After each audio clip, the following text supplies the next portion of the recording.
Oi gente, tudo bem? No vídeo de hoje eu vim contar pra vocês como foi o meu quarto ano de medicina aqui na FAMERP. No começo desse ano, especificamente no dia 31 de janeiro de 2018, eu gravei um vídeo contando quais eram as minhas expectativas em relação ao quarto ano, já que muitos veteranos nossos falavam que era o ano mais difícil, que era o ano mais pesado, e eu compartilhei com vocês as disciplinas que eu ia ter e quais eram as minhas expectativas em relação a isso. Eu vou deixar esse vídeo linkado aqui, caso vocês queiram dar uma olhada.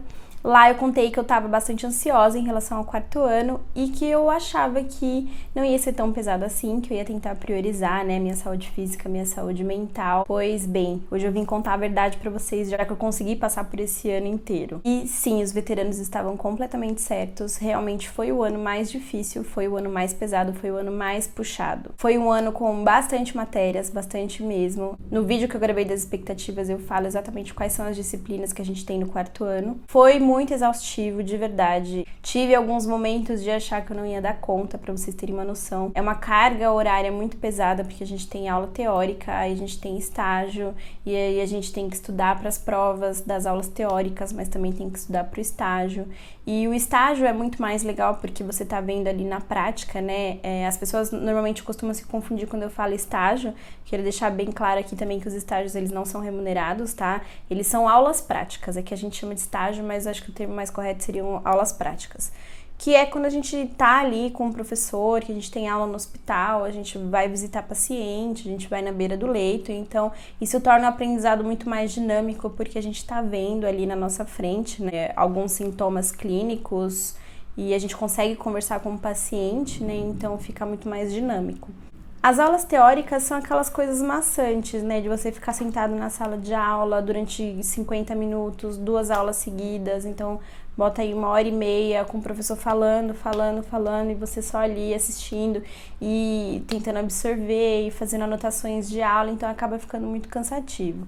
No período da tarde a gente sempre tinha estágio também, né, as aulas práticas. Tive estágio que durou 2 semanas, tive estágio que durou 1 mês, tive estágio que durou quase 2 meses. No começo dos semestres isso é até tranquilo de levar, mas com o passar dos dias a gente vai ficando muito cansado, principalmente quando a gente tem que se deslocar. Tem alguns estágios que não são dentro da faculdade, que são na UBS, ou a gente tem que visitar uma fábrica em medicina do trabalho, e acaba se tornando bastante cansativo.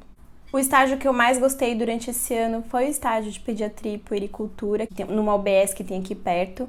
E foi muito legal, foi um dos estágios que eu mais aprendi mesmo a fazer exame físico na criança, a fazer anamnese bem feita. A gente teve uma professora muito boa que ensinava bastante a fazer anamnese. A anamnese é quando a gente vai fazendo umas perguntas direcionadas para tentar fazer o raciocínio clínico, né?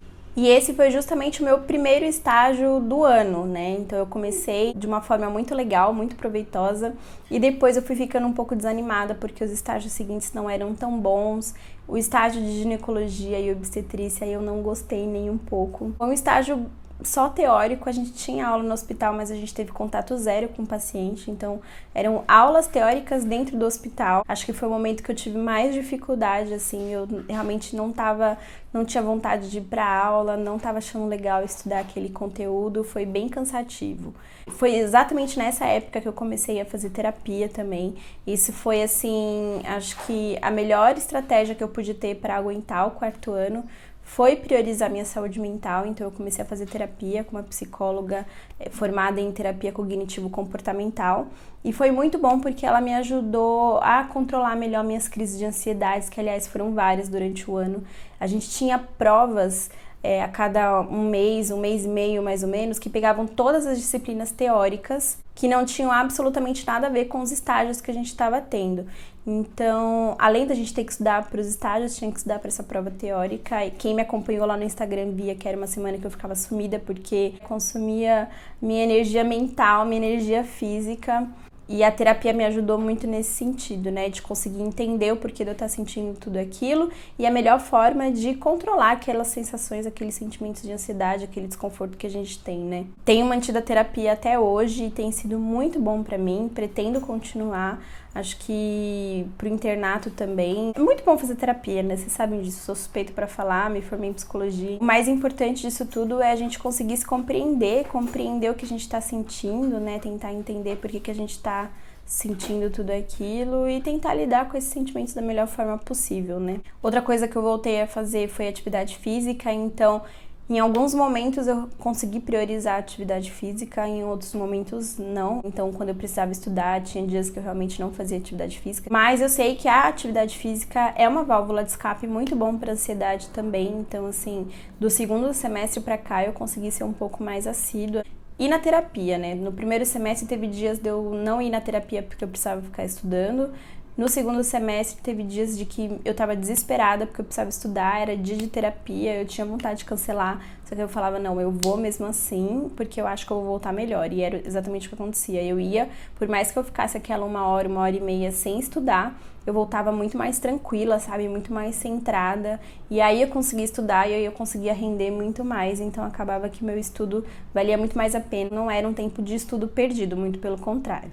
Uma outra coisa que me ajudou muito também durante o ano foi ter feito as aulas do Medcel. Fiz outro vídeo falando sobre isso também, eu vou deixar linkado aqui para vocês assistirem porque eu comecei a fazer Medcel no quarto ano e de fato me ajudou bastante a complementar os meus estudos. Eu tô aqui com o aplicativo das apostilas para vocês darem uma olhadinha. Eu usei bastante pelo iPad, foi um dos meus melhores investimentos para a faculdade, porque com ele eu conseguia assistir as aulas e ler as apostilas lá da faculdade, então eu levava o iPad para a faculdade e podia acessar na hora que eu quisesse. Tinha dias que a aula do estágio acabava mais cedo, mas eu sentia que eu precisava estudar algum conteúdo específico, eu ia para a biblioteca com meu foninho de ouvido, assistia uma videoaula do Medcel ou dava uma lida na apostila e isso me ajudou bastante também.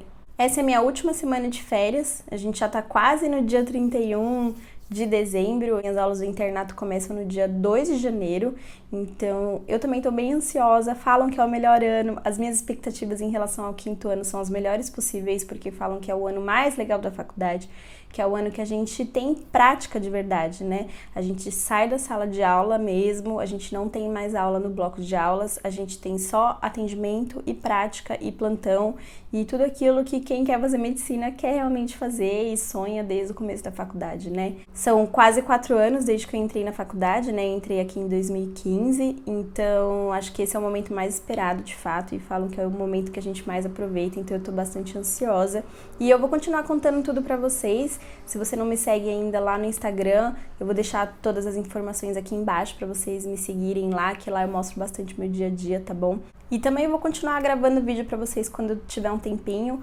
Fiquem ligados aqui no canal também, tá bom? Não esquece de se inscrever pra poder não perder as notificações.